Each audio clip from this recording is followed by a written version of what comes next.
As the Cannabis Control Board chips away at the rules and regulations for the budding cannabis industry, the question of whether or not cannabis facilities will be allowed to operate within the Tumon area remains up in the air. And with two separate studies on how the industry will affect the tourism market showing two drastically different outcomes, many are wondering which one holds more weight. GVB Vice President Gerry Perez. I don't know what happened here before, and I don't know how or who commissioned that GVB study from Tourism Economics. I do know a couple of things. That number one, that really was paid for by GVB because of the law requiring it. And number two, that the scope of work was prepared by the CCB working committee. But author of the Cannabis Industry Act of 2019, Senator Clynt Ridgell says he recalls a different sequence of events. What we said in the legislature is we added in the bill, we basically said, fine, if you guys are concerned about it, do a study on it. Study the impacts. And we said, GVB, you determine the parameters of the study. GVB determined the parameters of the study as they were supposed to. And then that is the study that shows positive impacts from legalizing cannabis. That's the study that shows the potential for more tourism dollars, the potential for more jobs. That study does not show any potential loss in revenue. Maintaining that the CCB determined the parameters of the initial study, Perez says it was actually focused on the wrong market, whereas GVB's internal study following the same methodology showed something different.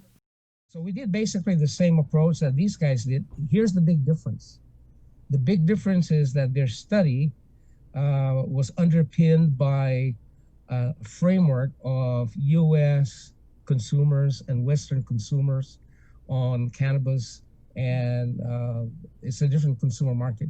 What we did in our internal study is that we reflected the Asian consumer mindset. We did a survey just in Korea. We had like 800 respondents. Only 2%